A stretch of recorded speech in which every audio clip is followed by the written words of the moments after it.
notre petite surprise, mais on s'adapte aux agendas.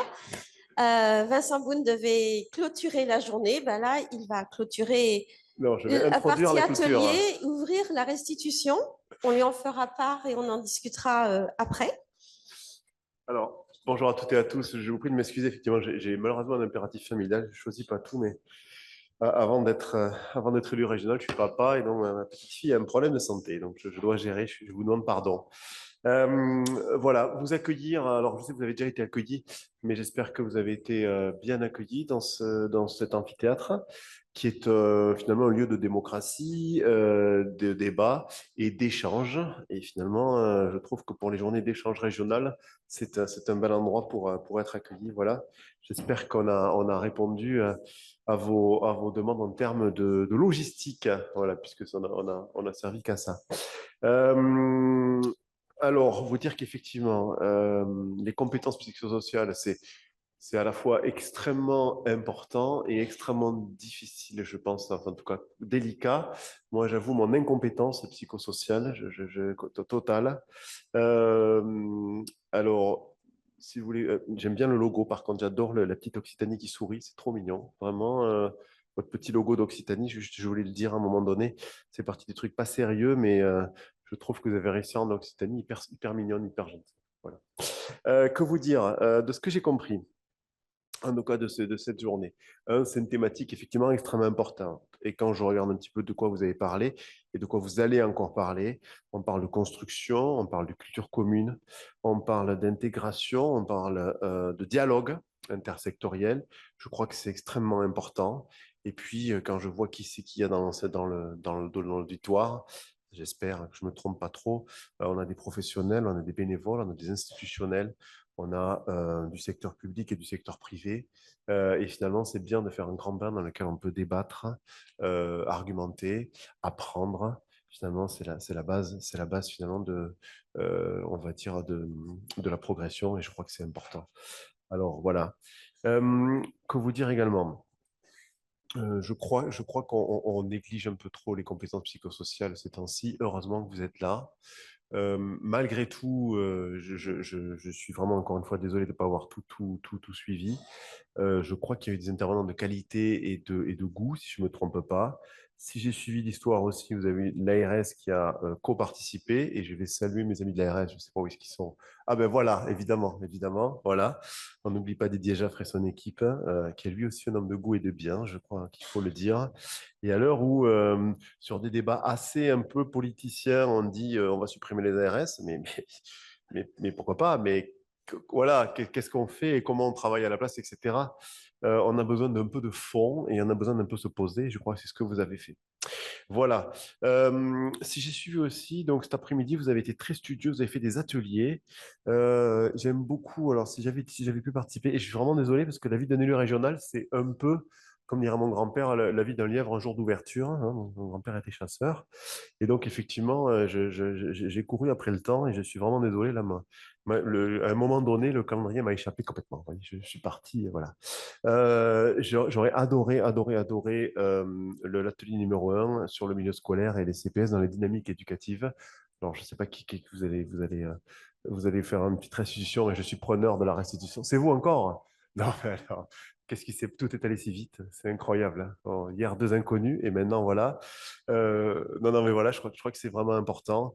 Et puis après, je pense qu'effectivement, vous avez raison de le dire à un moment donné. Le CPS, c'est un levier de participation, d'engagement, et je crois que c'est important aussi qu'on puisse en parler. Voilà, je ne suis pas vraiment venu vous parler beaucoup et longtemps. Alors, pour le coup, je n'ai pas encore reçu d'objet contondant ni trop salissant. Merci beaucoup. Voilà, je crois je me suis engagé à revenir vous voir un petit peu et à essayer d'échanger. Si j'ai bien compris, l'an prochain, on parle de cancérologie, mais on va parler de cancérologie de manière intelligente, pas de cancérologie, de prévention de la cancérologie. Mais bien sûr, mais exactement. J'étais en train de le dire en fait, donc c'était un peu, j'avais compris ça aussi. Voilà, donc l'an prochain, on va effectivement parler de prévention en cancérologie parce que, encore une fois, il y a des manières beaucoup plus intelligentes de le faire. Et je crois qu'en abordant les choses de manière intelligente, d'une part, on apprend les choses, d'autre part, on gagne du temps et ensuite on gagne de l'argent aussi. Et c'est ça qu'il faudrait arriver à un peu plus développer. Donc, s'il pouvait y avoir plus de journées comme celle que vous organisez, moi, j'en serais très heureux. Voilà. Je vous souhaite à toutes et à tous donc une excellente conclusion, puisque finalement, j'ai fait l'introduction de la conclusion. Vous dire encore une fois que le Conseil régional fait ce qu'il peut pour aider, en tout cas, et les professionnels comme vous, toutes et tous, et qu'on essaiera de continuer à le faire malgré un climat un peu anxiogène, un peu incertain, et franchement, excusez-moi, dégueulasse, dans lequel on est. Je crois qu'il faut garder l'espoir, la lumière, et merci de nous montrer un peu le cap. Voilà. Belle soirée à toutes et à tous.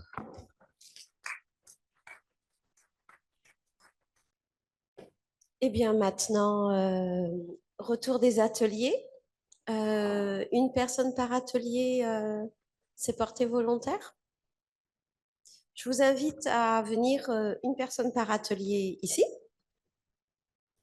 nous faire un petit retour de vos éléments clés de réussite. Vous êtes deux, je vous excuse. Pour les autres ateliers, voilà. Donc l'idée, on vous l'a dit, vraiment en quelques mots, et ça va être forcément toujours frustrant, hein, en quelques mots, dire un peu les éléments phares et forts de votre atelier, ce que vous avez comme éléments que vous voulez transmettre à tout le monde, hein. Un par atelier et de manière. Alors, j'ai eu des retours là de vos prises de notes. On a commencé à mettre quelque chose en forme. Je vais continuer à vous écouter et quand vous aurez pris la parole, chacune, j'essaierai de synthétiser vos synthèses.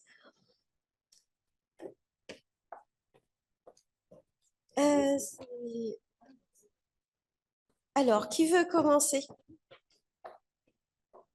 Est-ce qu'on fait atelier 1, 2, 3, 4, 5? Comme ça, on... Hein? Allez, atelier 1.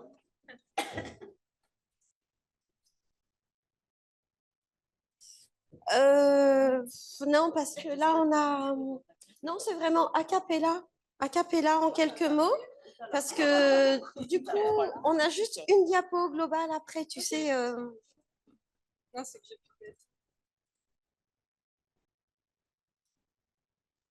Ça marche? Moi, du coup, j'étais sur le groupe pédagogique éducation nationale essentiellement. Du coup, nous, sur les clés, l'idée, ce serait de travailler à mobiliser tous les acteurs des territoires, d'essayer du coup et de mobiliser et de structurer un petit peu plus la coordination. On s'est beaucoup penché sur la question de ce que peuvent apporter les CPS au niveau de l'éducation en général. On avait deux gros points de vue du coup, soit l'idée que les recommandations peuvent devenir une injonction et que là, ça peut poser souci pour les enseignants notamment, soit que c'est un levier indispensable pour l'éducation. C'est assez synthétique. Alors, pour l'atelier 2, donc, on était sur l'accompagnement de la montée en compétences et de l'amélioration des projets.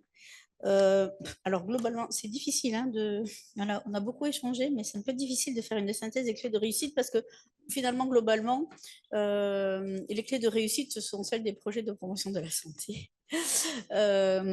Puisqu'on a parlé du portage politique, on a parlé de l'importance de la communication sur les interventions, sur l'implication dès le départ des participants et notamment des parents, sur la question de la formation, du portage politique et du travail sur les représentations de l'équipe.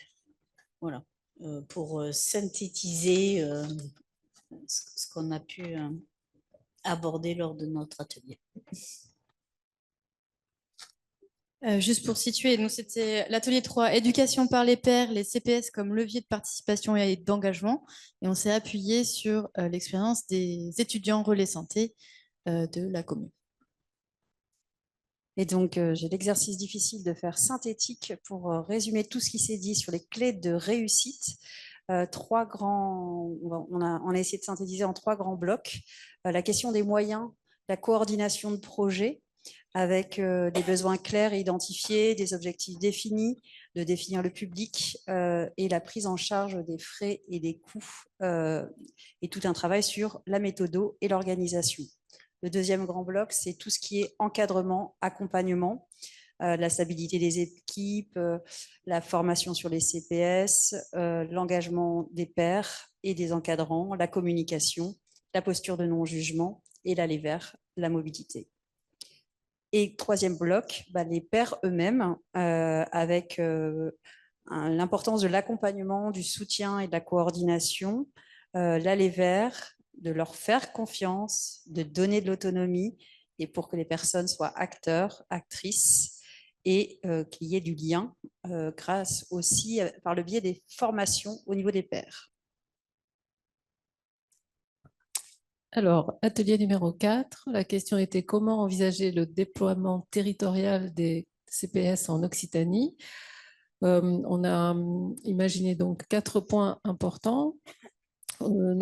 L'importance d'associer l'ensemble des acteurs concernés en fonction des besoins des territoires, mais aussi des ressources qui sont mobilisables, et évidemment de débuter par un diagnostic territorial. Le deuxième point, c'est l'ensemble des outils qui sont mobilisables dans les animations et qui sont déjà empreints de CPS. C'est ce qu'on a pu constater. Il y a quand même un existant à prendre en compte. La formation des professionnels, mais au sens large, c'est-à-dire les jeunes, les adultes, mais aussi les équipes qui encadrent. Et on a noté aussi que les acteurs de l'insertion étaient quelquefois un peu oubliés. Et enfin, la nécessité de construire, de cadrer et de s'appuyer évidemment sur le tissu partenarial. Et là-dessus, on a pu identifier que ça pouvait être à la fois un frein, mais également un levier. Un frein quand il y a trop d'acteurs et que ça devient illisible pour les personnes qui sont concernées, mais aussi un levier, évidemment, quand il y a des ressources existantes sur les territoires. Voilà. Merci, just in time. Alors, avec mes collègues du programme OYA, nous étions sur l'atelier 5. Moi, je représente le dispositif Papoto, donc on était 2 dispositifs en parallèle. Et notre intitulé, c'était « Comment accompagner les compétences psychosociales du jeune dans son environnement ». Nous avons des clés de réussite qui étaient communes. Voilà, c'était ça qui était intéressant parce qu'on était vraiment sur deux dispositifs qui ne touchent pas les mêmes publics. Nous, on est sur du 0-4 ans et vous, vous êtes sur du 6-25. Voilà. Alors, nous, ce qu'on a trouvé comme clé de réussite, c'est favoriser l'horizontalité des relations et des échanges avec les personnes accompagnées afin de construire une véritable humanité commune. Encourager l'aller vers, ce qu'on a entendu aussi chez les participants des autres groupes, s'appuyer sur le volontariat et l'engagement, moteur essentiel de la participation et de la dynamique collective, prendre pleinement en compte l'environnement global et la singularité de chacun, les jeunes comme les professionnels, en reconnaissant l'altérité et les contextes dans lesquels ils évoluent. Enfin, je fais une dernière flèche et je te laisse... On en a mis plein. Travailler dans une perspective interculturelle, intégrant inclusion, littératie, pratique sociale et diversité des références.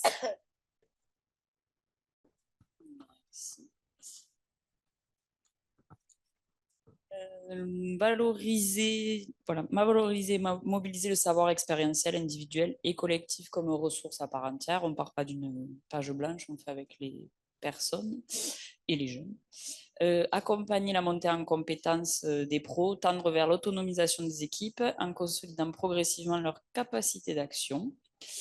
Et ce qui était une clé de réussite aussi, c'était pour les pros qu'ils acceptent de faire un pas de côté, de prendre de la hauteur et de questionner leur représentation pour favoriser l'adaptation, la compréhension et la qualité des interventions.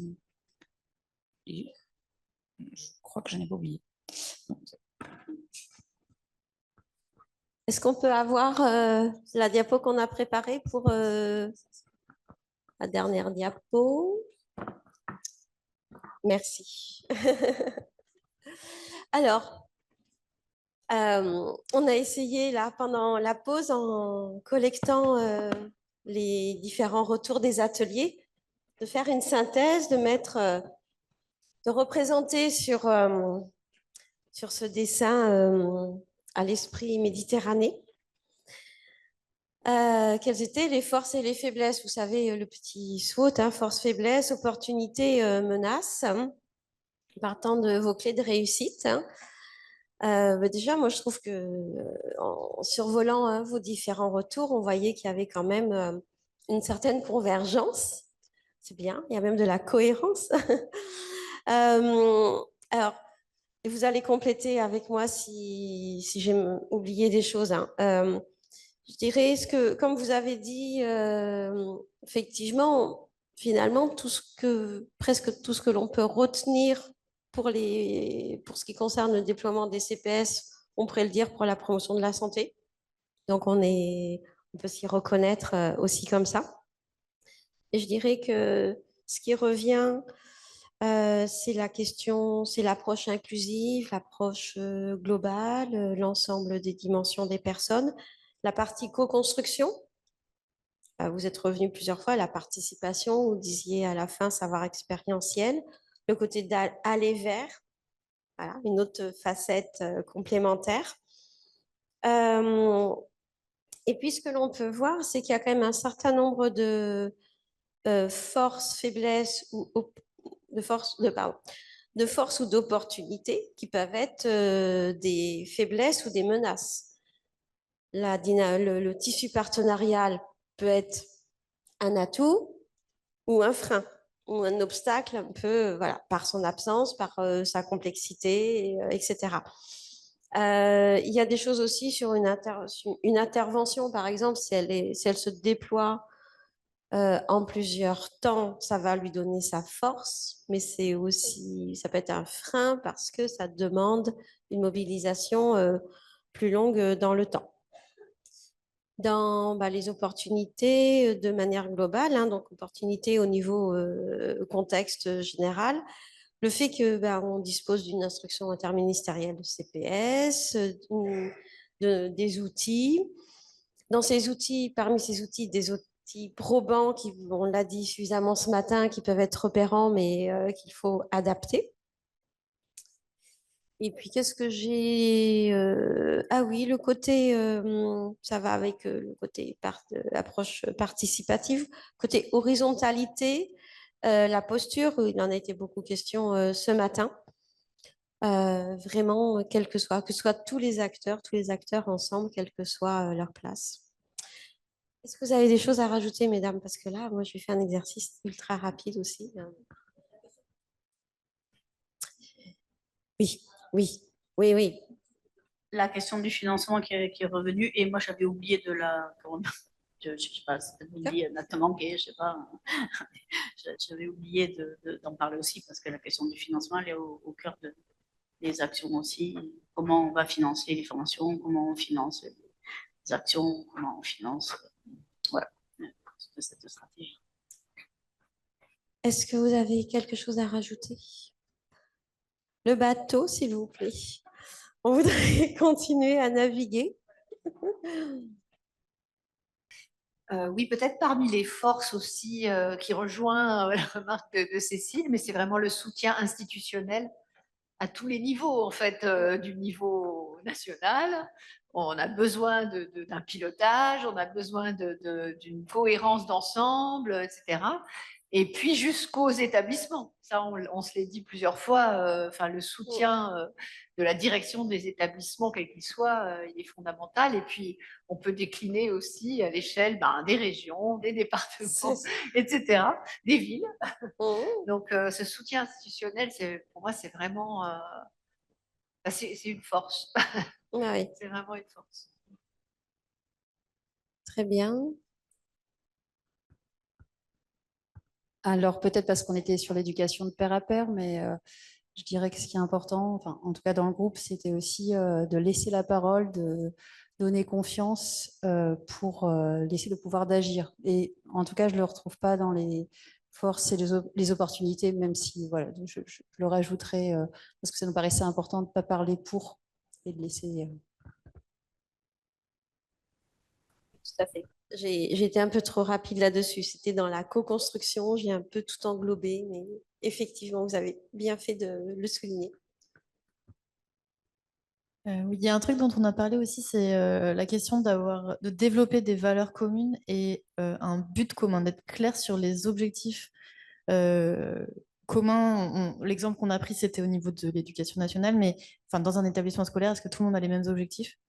Et comment est-ce qu'on clarifie cet objectif pour pouvoir avancer? Donc, on a aussi pas mal parlé de ça, de faire comme but commun. Définir la direction et le cap à suivre, hein, si on continue la métaphore. Dans la salle? Dans la salle, quelqu'un souhaite compléter? Alors, si vous n'avez pas sur cet aspect-là, enfin sur cette diapo-là, mais est-ce que vous avez un commentaire à faire sur la journée plus globale? Est-ce que vous voulez revenir sur certaines choses? Pareil, commentaires, questions. Merci pour la journée, déjà, parce que je trouve que quand même tous ces ministères et toutes ces associations et tous ces organismes qui se regroupent pour parler de cette thématique commune des compétences psychosociales, c'est quand même, ça donne beaucoup d'espoir quand même dans une époque où c'est dur d'être aussi, je pense, jeune aujourd'hui et même moins jeune. Donc, ça fait du bien de sentir qu'il y a un langage commun qui se développe sur l'idée d'une société où les personnes seraient plus. Merci à vous. C'est vous les participants qui faites que les échanges existent, hein.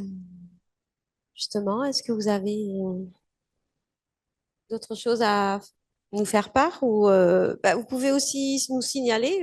Alors, je rappelle qu'il y a le questionnaire disponible en ligne que vous pouvez remplir, qui peut nous permettre de nous améliorer. Ouais. Ah oui, en ligne, des questions en ligne. Ah oui, oui, mais merci. Vas-y, Léa. Alors, c'est une question remarque. J'ai peur que nous soyons trop centrés sur les solutions, sur comment développer les compétences sans réellement comprendre les mécanismes aujourd'hui qui empêchent le développement, notamment dans un contexte de profonde mutation sociale, environnementale et institutionnelle, générant stress, angoisse et blocage. Ne faudrait-il pas d'abord étudier en profondeur ces empêchements pour mieux penser les modalités de développement des compétences psychosociales?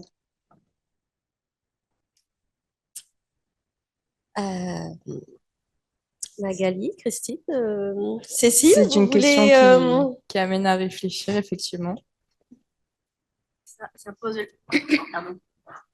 Pardon. Je te renvoie la balle, imaginaire. Non, ça pose la question des limites, hein, je pense, du travail sur les compétences psychosociales, et notamment, on peut évoquer aujourd'hui, mais comment accompagner son public si soi-même on va mal. Voilà.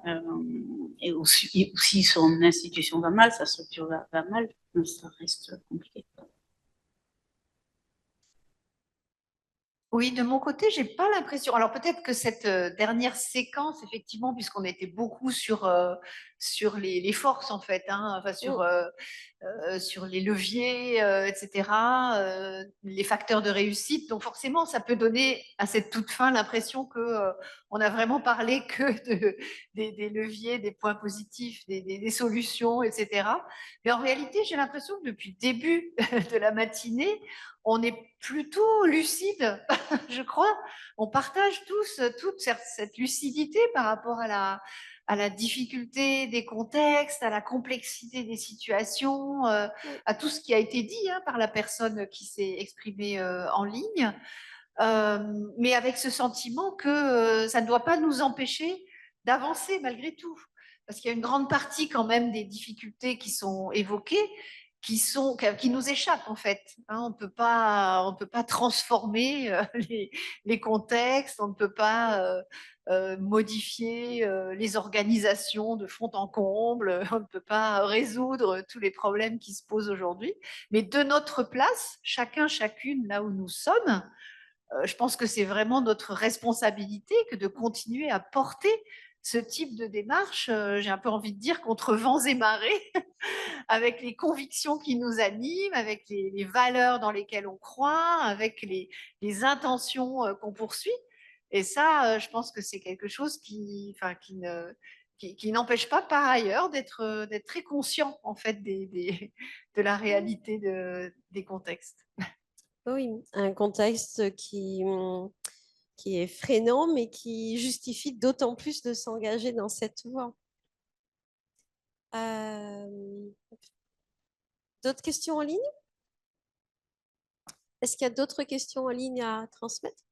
Oui. Oui. Du coup, comment prouver que la prévention fonctionne et est utile pour la société? Ah. Comment prouver que la prévention fonctionne et est utile pour la société? Notamment, Alors,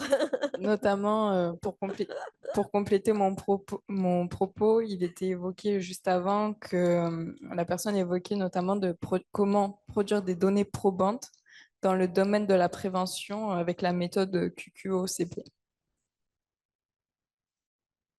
bon, on est un petit peu...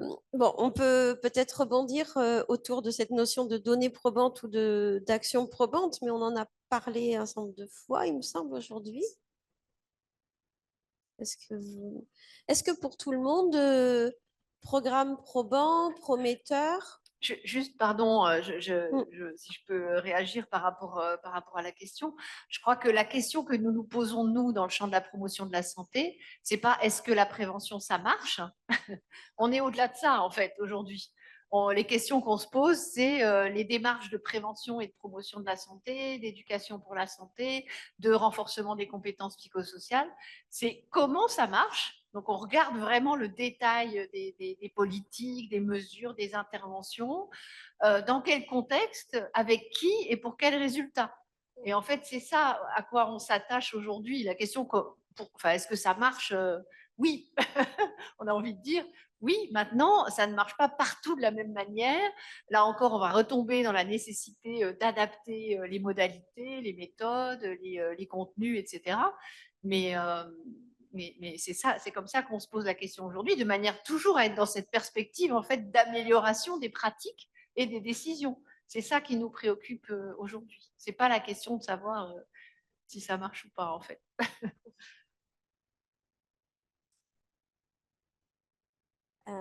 Est-ce qu'il y a d'autres questions en ligne dans la salle?